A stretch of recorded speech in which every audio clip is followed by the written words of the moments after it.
أعوذ بالله من الشيطان الرجيم. بسم الله الرحمن الرحيم.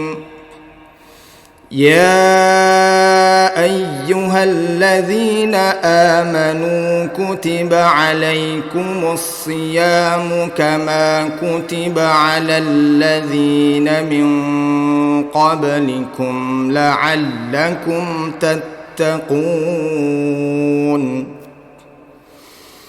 أياما معدودات فمن كان منكم مريضا أو على سفر فعدة من أيام أخر وعلى الذين يطيقونه فدية طعام مسكين فمن تطوع خيرا فهو خير له وأن تصوموا خير لكم إن كنتم تعلمون صدق الله العظيم. Bismillahirrahmanirrahim. Assalamualaikum warahmatullahi ta'ala wabarakatuh. Alhamdulillahirabbil alamin. Alladzi khalaqal mauta wal hayata liyabluwana ayyuna ahsanu amala. Nasyhadu an la ilaha illallah wahdahu la syarikalah wa nasyhadu anna Muhammadan abduhu wa rasuluh la rasula wa la nabiyya ba'da. Allahumma shalli ala Muhammad wa ala alihi washabihi wasallam. Para pemirsa Abdurrahman TV yang dimuliakan oleh Allah Ta'ala, ibadah puasa Ramadan selain tentunya terdiri dari aspek fikih, ternyata juga mengandung aspek-aspek ruhiyah. Ayat tentang perintah ibadah puasa Ramadan yang sudah sama-sama kita hafal ternyata juga memiliki muatan ruhiyah, di mana yang dipanggil di situ adalah orang-orang yang beriman, orang-orang mukmin, dan outputnya adalah ketakwaan.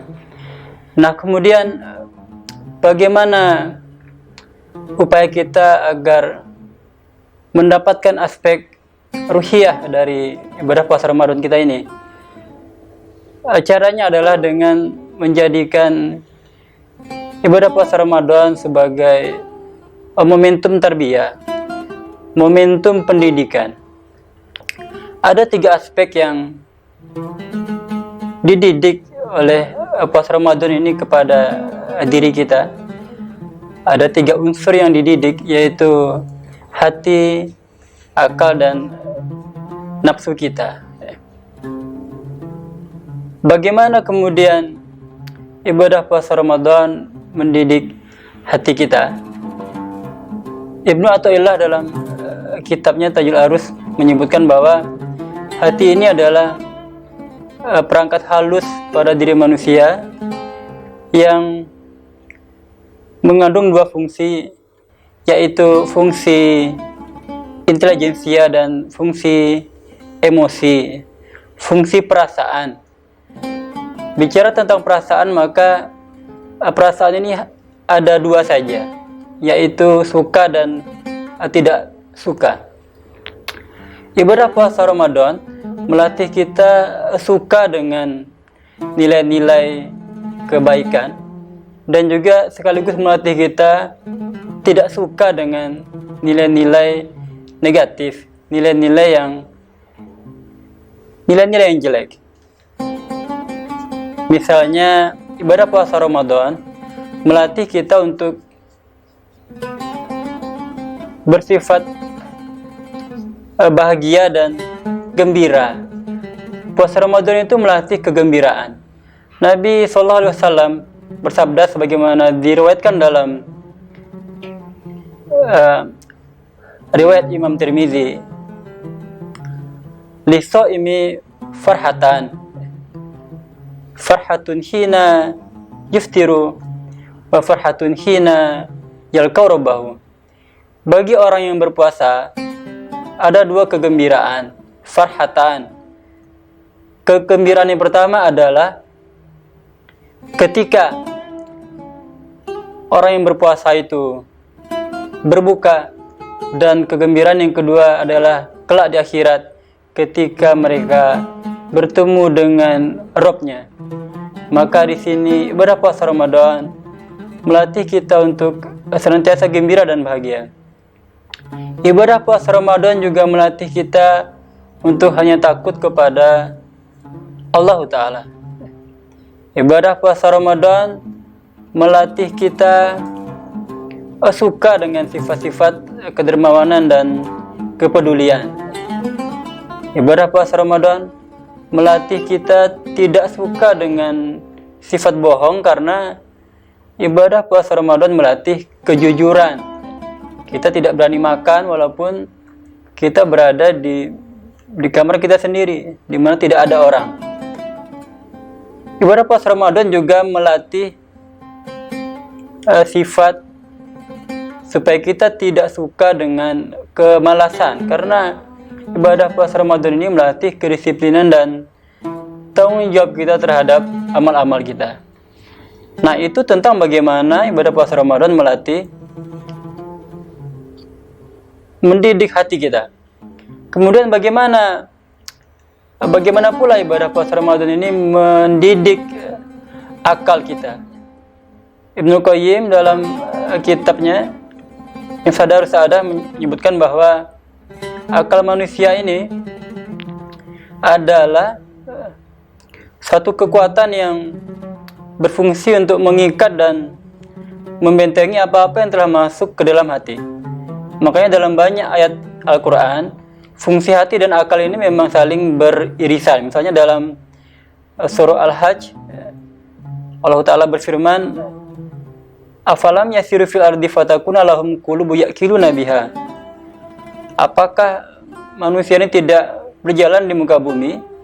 Dia memiliki hati, dan dengan hati itu dia berpikir. Maka bagaimana cara ibadah puasa Ramadan mendidik akal kita? Ketika puasa Ramadan, keimanan kita sedang menanjak naik. Maka ini adalah momen yang tepat untuk kembali kita membuka buku-buku fikih kita, fikih Ramadan, fikih puasa, fikih sholat tarawih, fikih sholat tahajud, supaya jangan setiap puasa Ramadan kita bertanya-tanya terus tentang hukum ibadah-ibadah yang akan kita lakukan. Nah, itu bagaimana ibadah puasa Ramadan mendidik akal kita. Kemudian ibadah puasa Ramadan juga mendidik nafsu kita. Imam Ghazali menyebutkan dalam kitabnya Minhajul Abidin bahwa nafsu kita ini cara mendidiknya adalah dengan menghadirkan rasa takut kepada Allah Ta'ala. Ibadah puasa Ramadan mengendalikan nafsu seperti Pak Kusir yang mengendalikan kudanya. Jadi di dalam Islam, nafsu itu tidak dimatikan, nafsu itu dikendalikan. Dan ibadah puasa Ramadan adalah satu momen untuk mengendalikan nafsu kita itu. Kemudian nafsu ini juga dididik dengan cara dilatih kita di bulan puasa Ramadan ini. Di siang Ramadan kita dilatih untuk menahan diri dari apa-apa yang bahkan dihalalkan. Makanan halal, maka kita tahan karena belum waktunya berbuka. Dan ini tentu melatih kita untuk 11 bulan berikutnya betul-betul menahan diri kita dari yang haram. Di bulan puasa Ramadan kita juga dididik untuk dilatih jiwa kita ini, dilatih nafsu kita ini dengan keras. Pada siang bulan Ramadan kita banyak menahan, dan di malamnya kita diperintahkan juga menghidupkan malam-malam di bulan suci Ramadan. Imam Ghazali berpesan, dengan latihan seperti itulah maka nafsu kita ini jadi penurut, Selain mendapatkan pendidikan seperti yang kita telah uraikan di atas, maka sebaiknya kita juga melakukan tarbiyah tambahan. Kita bisa mendidik hati kita dengan melakukan tarbiyah atifiyah. Ini yang sebagaimana disebutkan dalam kitab Imam Ibnu Qayyim. Kemudian mendidik akal kita dengan tarbiyah fikriyah, dan mendidik nafsu kita dengan tarbiyah irodah, dan juga tentunya memahami ilmu-ilmu tazkiyah. Pemirsa Abdur TV yang dimuliakan oleh Allah Ta'ala, maka jadikan momentum Ramadan ini untuk mendidik ketiga unsur jiwa kita, itu mendidik hati, mendidik akal, dan mendidik nafsu kita. Hadanallah wa iyyakum ajma'in. Akhirul kalami, wassalamualaikum warahmatullahi ta'ala wabarakatuh.